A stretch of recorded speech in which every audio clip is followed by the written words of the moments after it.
This video was sponsored by HDpiano. Last month, Sabrina Carpenter released Please Please Please that went to #1 on both sides of the pond. Please Please Please starts in the key of A major, but listen to what happens when we enter the second verse. Please, please, please.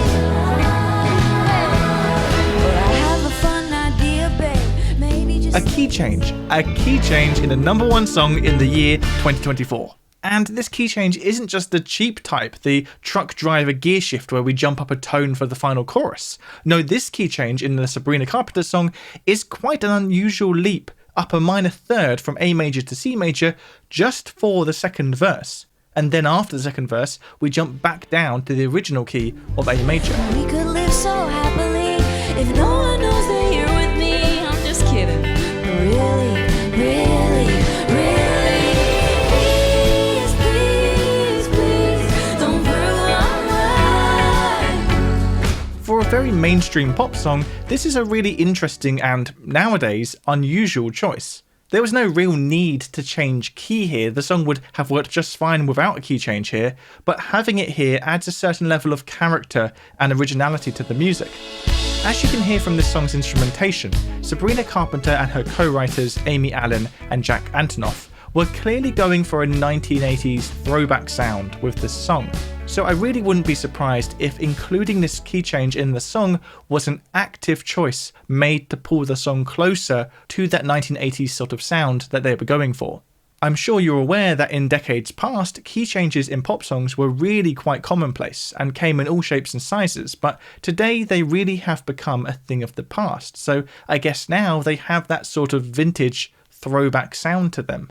If we look at the 40 best-selling songs of each year from 2013 to 2023, only 3 out of all of them feature a key change. That's 0.8% of them. Compare that to even just the year 2000, where of the 40 best-selling songs of the year, 9 of them featured a key change. That's 22.5% of them. Key changes in modern pop music have gone virtually extinct. The only 3 pop songs released between 2013 and 2023 to have a key change were Leave the Door Open by Silk Sonic, Dynamite by BTS, and Sicko Mode by Travis Scott. So considering these key changes are such rare beasts, let's take a look at each of these pop songs and the particular way that they change key.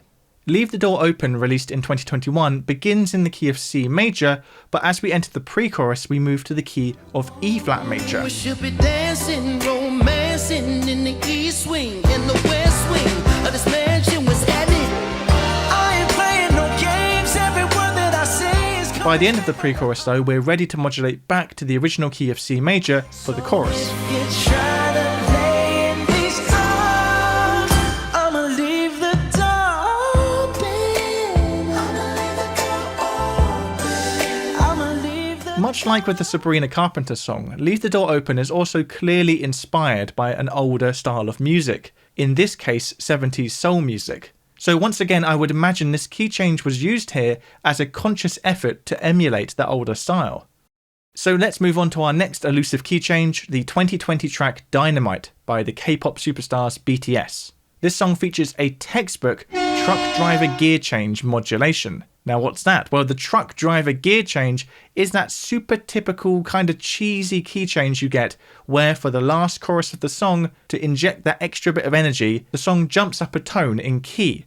Here in Dynamite we begin in the key of E major, and we're in E major for almost the entire duration of the song until about 3 minutes in, with little to no warning, we jump up to the key of F sharp major. shining through the city with a little fucking star, light it up like dynamite.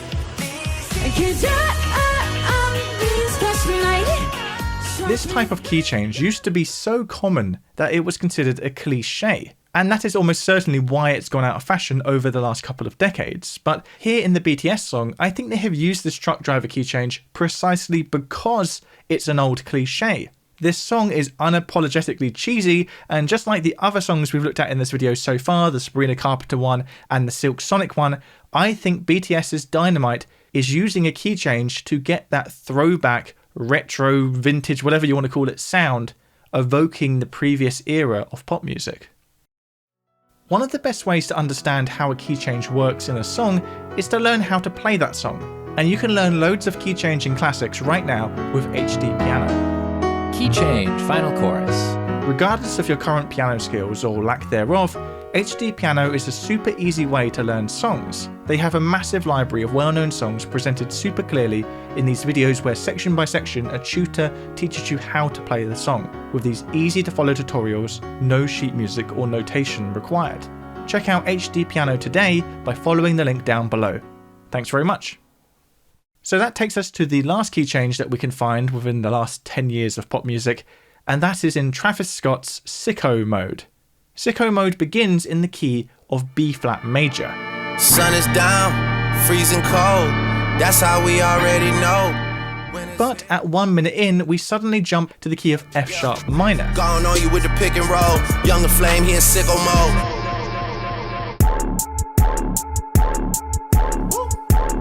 Made this here with all the ice on in the booth. We stay in the key of F sharp minor for a couple of minutes until we jump once again into another new key, this time going down to E flat minor.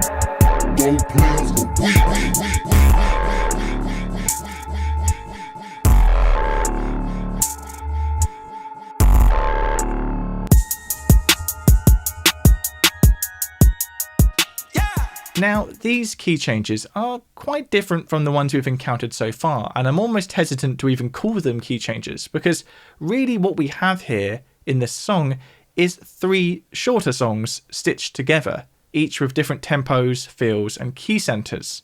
There's no real change or transition or journey from one to the other. It's like we get one episode that ends, and then we move on to the next one, and then we move on to the next one, much like tracks on an album. So it's not really, I would say, key changes as we move between these episodes. They just happen to be in different keys. But I guess nowadays key change enjoyers can't be picky, so let's just say that Sicko mode does count as a song that changes key, even if it's a very different type of key changing than what we've seen in the other examples in this video. So are key changes going to come back into fashion?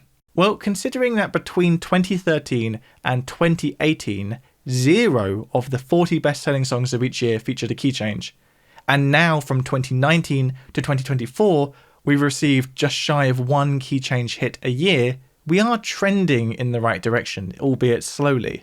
So perhaps key changes in pop songs are slowly shaking off whatever stigma they had, and soon enough we will see the likes of Billie Eilish, Olivia Rodrigo, or Taylor Swift resurrecting the lost art of pop song key changes.